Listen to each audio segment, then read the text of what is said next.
started as a normal day, just like any other. I took a shower and grabbed a quick cup of coffee before heading out of the front door and waving goodbye to my loving wife. I jumped on board the bus, sat down, turned on my MP3 player, and promptly entered my usual daydream state. I finally arrived at my office building, headed up the 10th floor, and sat down at my desk to see a huge pile of paperwork. I sighed and got started.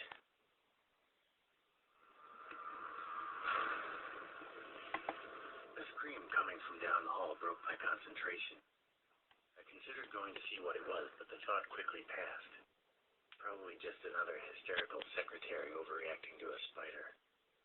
Just as I started getting back to work, something else grabbed my attention. I peered out the window into the street below, and to my astonishment, saw a scene of utter chaos. People fighting, even killing each other for seemingly no reason.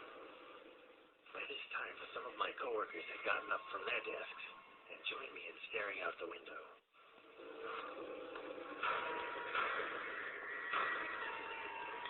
Turn on the radio built into my cell phone, go down the hall, look at the TV in the common room, sit back down and continue my work, go grab another cup of coffee. I'd do that. I'd do this one. The common room was crowded with coworkers, and I could barely see or hear anything with all the commotion. I only managed to pick out the phrases psychovirus and destroy the brain.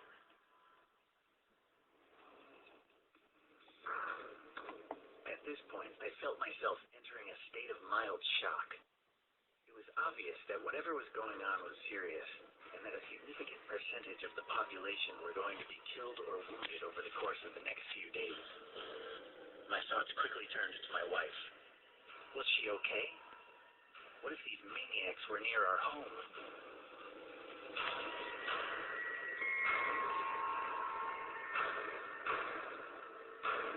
If we get the phone lines, we'd most likely be overwhelmed, so I decided not to waste time by calling. I headed straight home.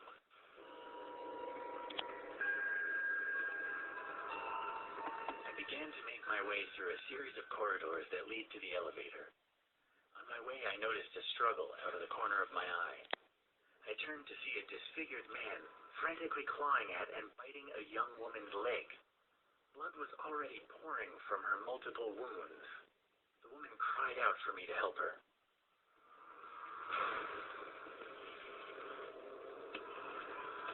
I continued down the hallway, ignoring the woman's cries for help.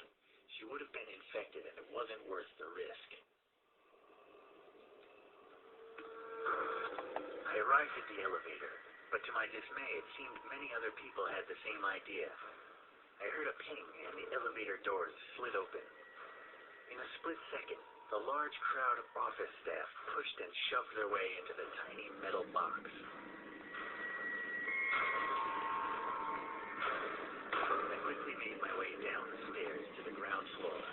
Sure, I was a little out of breath, but at least I saved time and avoided a potentially lethal situation. I eventually reached the ground floor and entered the lobby. The scene in front of me was one of extreme violence. The security team was desperately battling with a swarm of infected, and they appeared to be losing. I watched helplessly as a guard on the opposite side of the room was torn limb from limb. I noticed his gun lying on the floor just a few meters away from his dismembered corpse.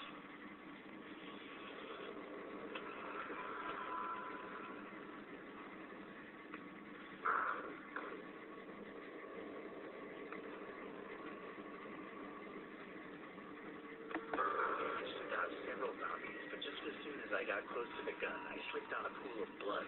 I stumbled directly into the group of infected. I frantically tried to escape their grip, but it was hopeless. Oh, so that's what has killed you. Oh, okay, I get the point now. The scream coming from down the hall. Yeah.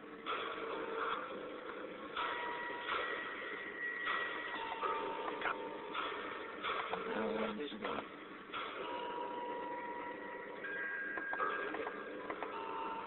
We I haven't began been to make my way through a series of corridors that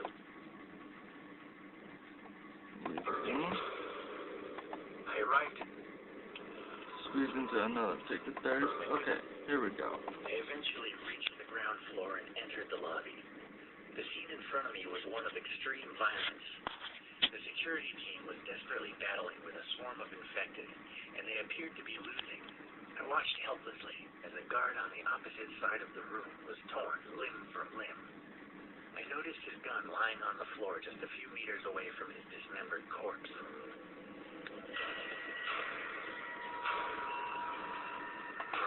I managed to slip away without any infected noticing and proceeded quickly towards the rear exit.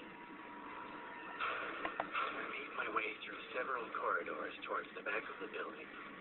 As I approached the rear entrance, I spotted a hefty padlock across the board, making it practically impossible to open without a key. I cursed my bad luck and tried to figure out my next move. The janitor would have had the key, but reaching his office would have required going back towards the lobby.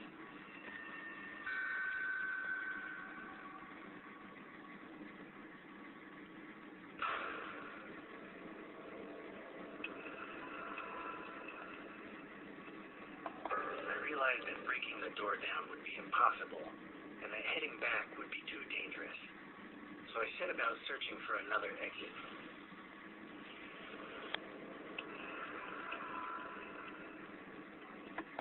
I remembered that there was a small window in the male bathroom just a few doors down the corridor. I arrived at the bathroom door and pushed it open. Suddenly, I heard a bestial roar coming from further down the corridor. A dozen infected had spotted me and were now heading in my direction. I quickly entered the stall and spotted the window I was thinking of. However, to my dismay, it was much smaller than I had remembered. I thought that I would probably fit, but I knew it was going to be a very tricky maneuver.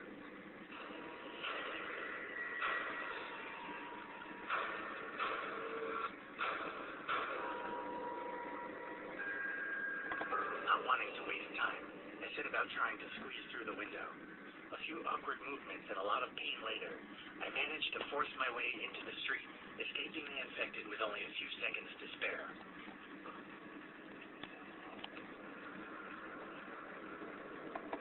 I dropped from the window and landed on the pavement with a heavy thud.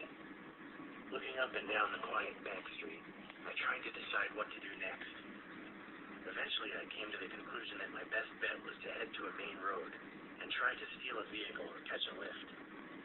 I jogged down the quiet street for a few hundred feet before stopping to catch my breath. I looked up briefly and saw a little girl wandering aimlessly in the middle of the road.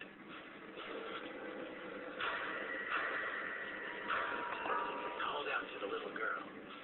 She slowly turned towards me before looking up, letting out a ghastly scream and charging towards me.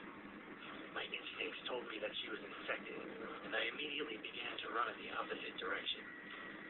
Luckily, her legs simply weren't long enough to keep pace with me. Within a couple of minutes, she had lost my scent. I eventually arrived at the main road. As I suspected, the scene wasn't pretty.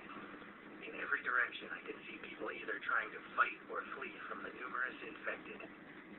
An array of dismembered corpses already littered the streets. I suddenly felt nauseous. Within a few moments, I was vomiting my breakfast all over the pavement. I wiped my mouth with my sleeve and looked up to see a bus driving down the street. The number was the same as the one I usually took home. There appeared to be a lot of people on board already, but I thought I might be able to squeeze in.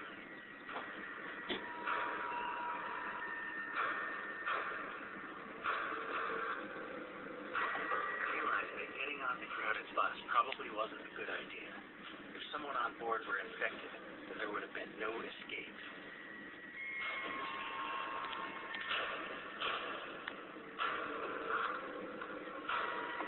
As I continued down the street, I noticed several groups of people.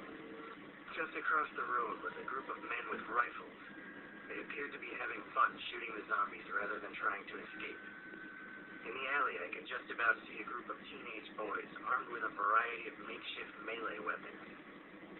A few meters from where I was standing, a paramedic and an armed police officer were helping a wounded man, and as I glanced over my shoulder, I saw a group of survivors from my office building heading in the same direction. I decided that it was probably best to team up with other survivors.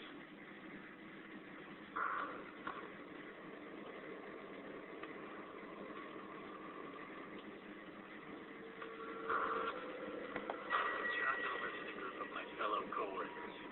They seemed happy to see me. This group is probably the best choice. None of them are injured, and since they know they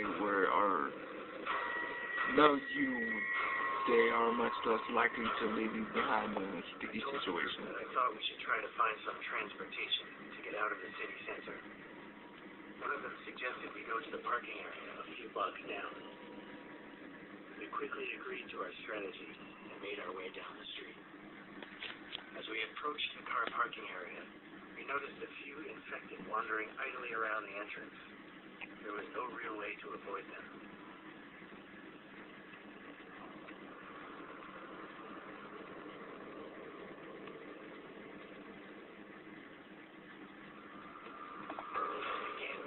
Much noise as I could, running in circles around the infected. My plan worked, and they began to follow me away from the entrance. The others swiftly entered the parking area and began searching for a suitable vehicle. I was glad they had made it inside, but I was still in serious danger.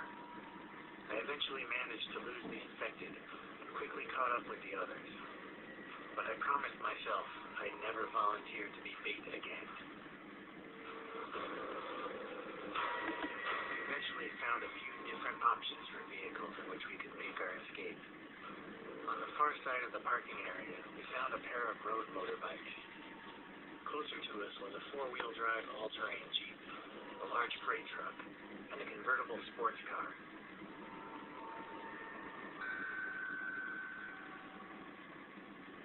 I suggested that we take the motorbikes.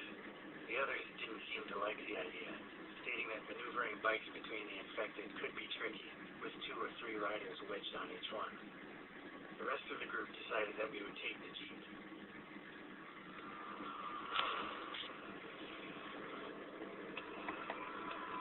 We approached the Jeep and peered inside.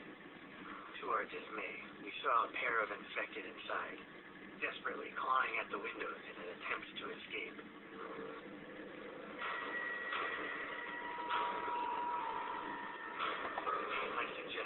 But the others didn't listen.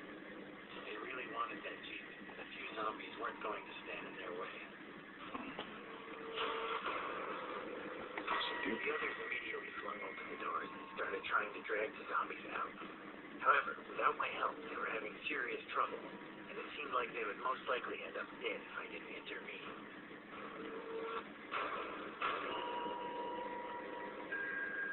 I headed towards the motorbike and didn't look back.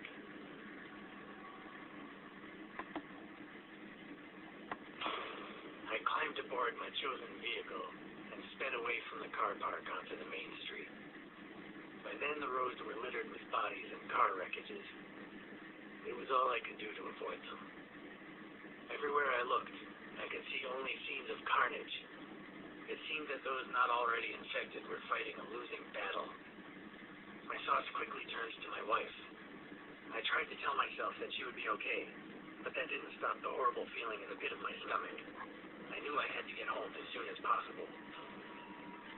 In the distance, I could see a gas station with a few of the zombies on the forecourt. I quickly glanced down at the fuel gauge and saw that I only had about half a tank remaining.